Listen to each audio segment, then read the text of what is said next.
Hello दोस्तों, नमस्कार। स्वागत है आपके अपने यूट्यूब चैनल में।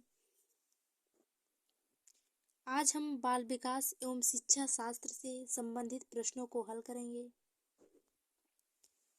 आज का पहला प्रश्न है, बच्चों के संदर्भ में विकास के अंतर्गत आते हैं केवल गुणात्मक परिवर्तन, केवल मात्रात्मक परिवर्तन, गुणात्मक एवं मात्रात्मक परिवर्तन दोनों, ना ही गुणात्मक परिवर्तन ना ही मात्रात्मक परिवर्तन। तो इस क्वेश्चन का सही आंसर है ऑप्शन सी, गुणात्मक एवं मात्रात्मक परिवर्तन दोनों। बच्चों के संदर्भ में विकास के अंतर्गत मात्रात्मक एवं गुणात्मक परिवर्तन दोनों आते हैं। वजन, बाल, दांत, लंबाई आदि मात्रात्मक परिवर्तन के अंतर्गत आते हैं, जबकि दृष्टि, सूझ, मानसिक योग्यता, क्षमता आदि गुणात्मक परिवर्तन के अंतर्गत आते हैं। अगला प्रश्न है, निम्नलिखित में से कौन सा एक विकल्प सूक्ष्म गत्यात्मक कौशल का उदाहरण है? लिखना, कूदना, दौड़ना, तैरना। तो इस क्वेश्चन का सही आंसर है ऑप्शन ए, लिखना। लिखना सूक्ष्म गत्यात्मक कौशल का उदाहरण है, क्योंकि लिखने में सूक्ष्म गति का अर्थात कम गति का प्रयोग होता है। किसी कार्य को बेहतर तरीके से कर पाने की क्षमता का विकास होना गत्यात्मक विकास कहलाता है। कप या अन्य वस्तुओं को पकड़ना, पुस्तक की पृष्ठों को पलटना, बटन तथा जिप लगाना, ड्राइंग करना, लिखना आदि सूक्ष्म गत्यात्मक कौशल के उदाहरण हैं। इन विकास में एक बालक छोटी पेशियों पर नियंत्रण करना सीखता है, जबकि कूदना, दौड़ना, तैरना, चढ़ना आदि स्थूल गत्यात्मक कौशल के उदाहरण है।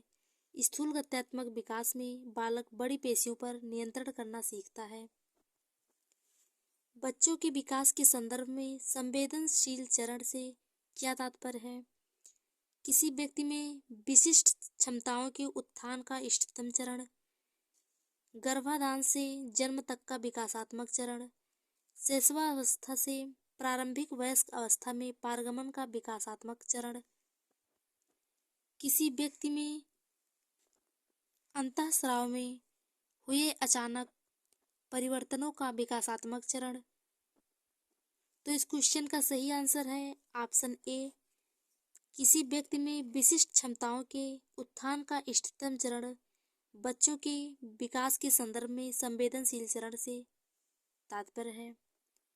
संवेदनशील अवधि बच्चों में मनोवैज्ञानिक विकास की अवधि होती है। संवेदनशील अवधियों के दौरान बच्चे में बहुत शक्तिशाली क्षमताएं होती हैं। बच्चा महान चीजें करने, भाषा और आंदोलन जैसे बहुत महत्वपूर्ण अधिग्रहण करने में सक्षम है, लेकिन कुछ समय बाद यह शक्तियां खत्म हो जाती हैं। बच्चे निश्चित अवधियों से गुजरते हैं जिसमें वे मानसिक योग्यता और संभावनाओं को प्रकट करते हैं, जो बाद में गायब हो जाते हैं। इसलिए अपने जीवन में विशेष युगों में वे कुछ वस्तुओं और अभ्यासों में एक गहन और असाधारण रुचि प्रकट करते हैं। संवेदनशील चरण अचेतन शक्तियों को दिशा देती है।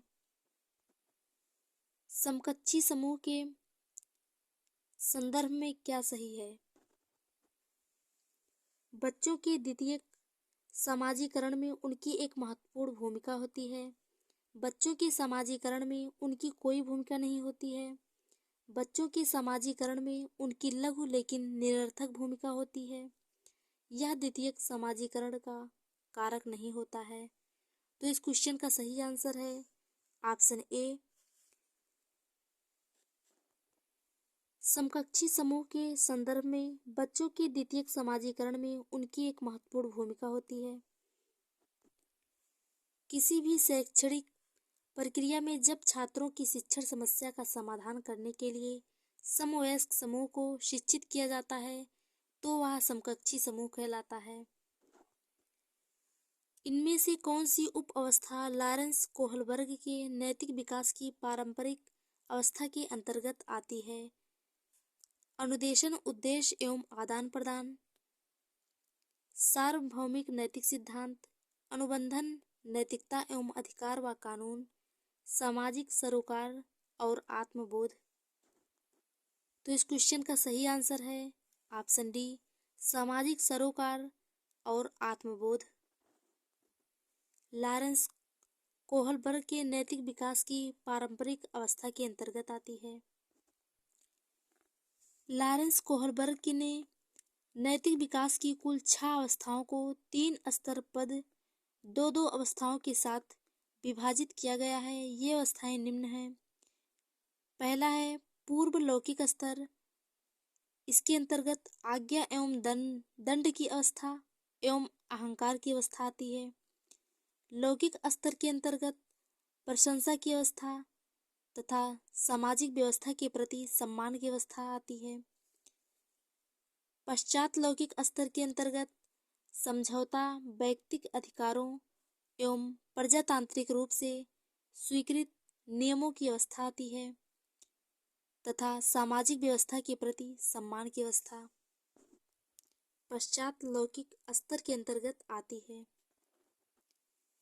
समायोजन घटित होता है जब बच्चे अपने अनुभवों को वर्तमान स्कीमाओं में सम्मिलित करने के लिए उनका रूपांतरण करते हैं, या बच्चे अपने वर्तमान स्कीमाओं में परिवर्तन करके नए अनुभवों के अभिप्राय को समझते हैं। बच्चे अपने स्कीमाओं को असंबद्ध खंडों में बांट देते हैं, या बच्चे अपने मूर्त अनुभवों की जगह अमूर्त विषयों पर ध्यान केंद्रित करते हैं। तो इस क्वेश्चन का सही आंसर है ऑप्शन बी, समायोजन घटित होता है जब बच्चे अपने वर्तमान स्कीमाओं में परिवर्तन करके नए अनुभवों के अभिप्राय को समझते हैं। समायोजन का अर्थ होता है नए विचारों या वस्तुओं को समायोजित करने के लिए विद्यमान स्कीमा में परिवर्तन करना। समायोजन तब घटित होता है जब पुरानी स्कीमा काम नहीं करती है और बालक को नए को पुराने के साथ समायोजित करना पड़ता है, अर्थात नवीन अनुभवों की दृष्टि में पूर्ववर्ती बौद्धिक संरचनाओं को सुधार करने, विस्तार करने या परिवर्तन करने से होता है। एक 5 वर्षीय बच्चे को 16 फूलों के चित्र दिखाए जाते हैं, जिनमें से 4 लाल और 12 नीले रंग के होते हैं। जब बच्चे से पूछा जाता है कि क्या नीले फूल अधिक हैं, तो बच्चा उत्तर देता है कि नीले फूल अधिक हैं या लाल फूल अधिक हैं। तो बच्चा उत्तर देता है कि नीले फूल अधिक हैं। जीन पियाजे के अनुसार इसका अभिप्राय है कि बच्चा अभी डाट दक्षता हासिल नहीं कर पाया है। तो इसमें डाट के स्थान पर होगा क्रमबद्धता या श्रेणीबद्ध वर्गीकरण या साकर्मक अनुमान या प्रतिज्ञप्ति चिंतन। तो इस क्वेश्चन का सही आंसर होगा ऑप्शन बी, श्रेणीबद्ध वर्गीकरण। तो जीन पियाजे के अनुसार इसका अभिप्राय है कि बच्चा अभी भी श्रेणीबद्ध दक्षता हासिल नहीं कर पाया है, क्योंकि अगर बालक को श्रेणीबद्ध वर्गीकरण का ज्ञान होता तो वह बता देता कि नीले फूल अधिक हैं और लाल फूल कम हैं। श्रेणीबद्ध वर्गीकरण का विकास जीन पियाजे की तीसरी अवस्था अर्थात मूर्त संक्रियात्मक अवस्था के अंतर्गत आता है। मूर्त संक्रियात्मक अवस्था 7 से 11 वर्ष में होता है। एक अध्यापिका शिक्षण अधिगम प्रक्रिया में विद्यार्थियों को सहपाठियों से अंतःक्रिया कराकर एवं सहारा देकर अध्यापन कराती है। यह शिक्षण अधिगम की प्रक्रिया किस पर आधारित है? ऑप्शन ए है लॉरेंस कोहलबर्ग के नैतिक विकास सिद्धांत पर। ऑप्शन बी जीन पियाजे के संज्ञानात्मक विकास सिद्धांत पर। ऑप्शन सी वाइगोत्स्की के सामाजिक सांस्कृतिक सिद्धांत पर। ऑप्शन डी हार्वर्ड गार्डनर के बहुआयामी बुद्धि सिद्धांत पर। तो इस क्वेश्चन का सही आंसर होगा ऑप्शन सी वाइगोत्स्की के सामाजिक सांस्कृतिक सिद्धांत पर।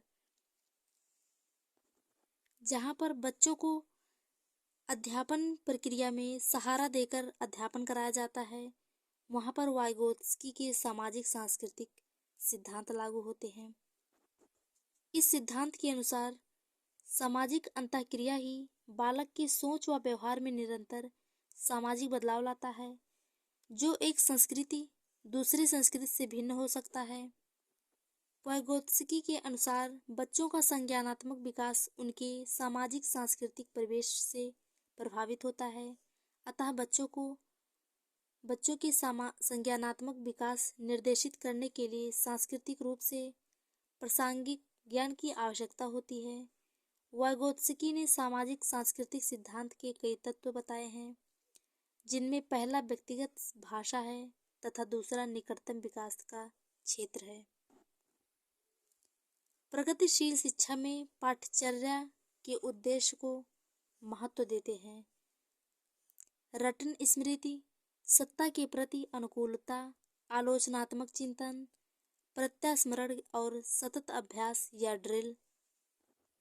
तो इस क्वेश्चन का सही आंसर होगा आलोचनात्मक चिंतन, क्योंकि प्रगतिशील शिक्षा में पाठ्यचर्या के उद्देश्य आलोचनात्मक चिंतन को महत्व देता है। आलोचनात्मक सोच का अर्थ है तर्क संगत निर्णय लेना जो तार्किक और सुविचारित हो। यह सोचने का एक तरीका है जिसमें आप केवल उन सभी तर्कों, निष्कर्षों को स्वीकार नहीं करते हैं जिनसे आप अवगत होते हैं, तथा व्यक्ति किसी वस्तु, घटना या तथ्य की सच्चाई को स्वीकार करने से पहले उसकी गुण तथा दोष की परख कर लेता है, अर्थात उसमें तर्क वितर्क करने की क्षमता होती है। हावर्ड गार्डनर के बहुबुद्धि सिद्धांत के अनुसार इनमें से कौन सी बुद्धि जटिल आंतरिक भावनाओं को पहचानने और उनके प्रयोग करके अपने आचरण को दिशा देने की योग्यता से संबंधित है? अंतर्वैयक्तिक बुद्धि, अंतःवैयक्तिक बुद्धि, भाषात्मक बुद्धि, प्राकृतिक बुद्धि। तो इस क्वेश्चन का सही आंसर है ऑप्शन बी, अंतःवैयक्तिक बुद्धि। अंतःवैयक्तिक बुद्धि के अंतर्गत व्यक्ति अपनी निजी भावनाओं, अभिप्रेरणाओं तथा इच्छाओं को जानने की योग्यता। इस बुद्धि के अंतर्गत व्यक्ति अपनी शक्ति तथा कमजोरियों का ज्ञान और उस ज्ञान का दूसरे व्यक्तियों के साथ सामाजिक अंतःक्रिया में उपयोग करने की ऐसी योग्यता सम्मिलित है जिससे वह अन्य व्यक्तियों से प्रभावित संबंध स्थापित करता है, तथा दार्शनिक, आध्यात्मिक नेता आदि में इस प्रकार की बुद्धि, उच्च बुद्धि देखी जा सकती है। आंतरिक भावनाओं से संबंधित होने से अंतःवैयक्तिक बुद्धि का प्रयोग किया जाता है।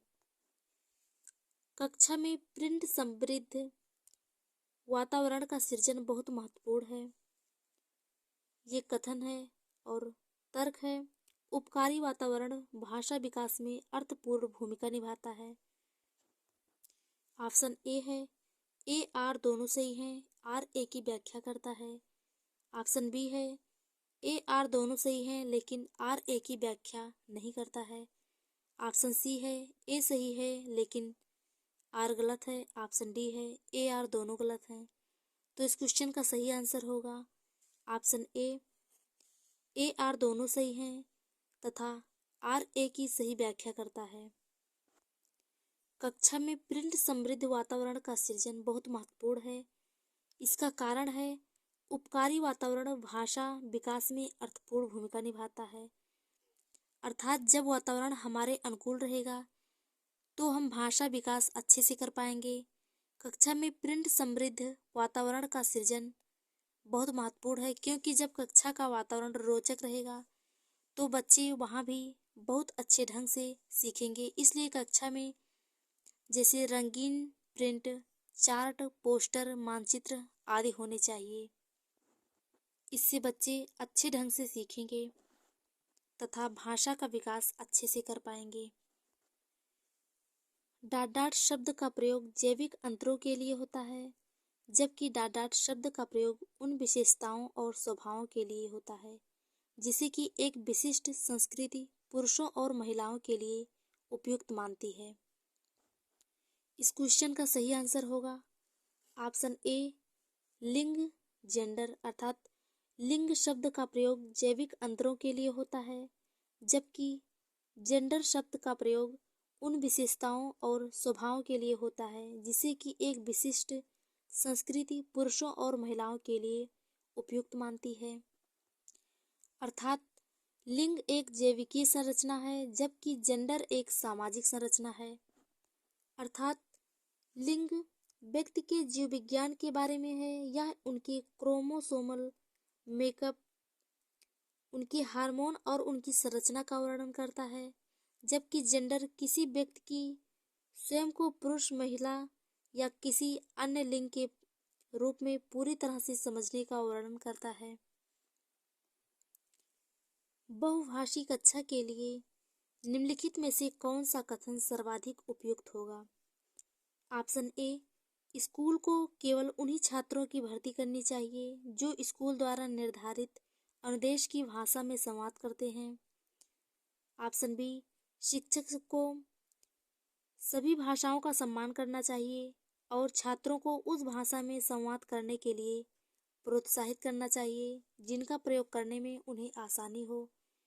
ऑप्शन सी, शिक्षक को उन छात्रों को दंडित करना चाहिए जो स्कूल द्वारा निर्धारित अनुदेश की भाषा के अलावा अन्य भाषाओं में संवाद करते हैं।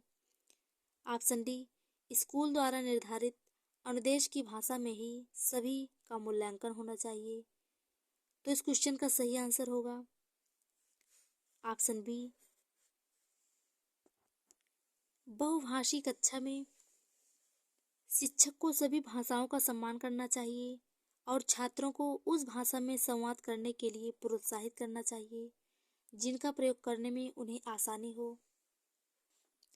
कक्षा में विभिन्न प्रकार के बालक रहते हैं, अर्थात सबकी बोली, भाषा, रहन सहन अलग अलग रहता है। इसलिए एक शिक्षक को चाहिए कि वह प्रत्येक छात्रों की भाषाओं का सम्मान करे और बच्चे को प्रोत्साहित करे कि छात्र अपने ही भाषा में बात करे। इससे बालक को समस्या नहीं होगी और बच्चा बिना संकोच के अपनी रुचियों, भावनाओं को बिना किसी संकोच के व्यक्त कर सकेगा। शिक्षक को उन छात्रों को कभी दंडित नहीं करना चाहिए जो स्कूल द्वारा निर्धारित अनुदेश की भाषा के अलावा अन्य भाषाओं में बात करते हैं, बल्कि उन्हें प्रोत्साहित करना चाहिए जिस भाषा का प्रयोग करने में बच्चे को आसानी हो। आज की वीडियो में बस इतना ही। धन्यवाद।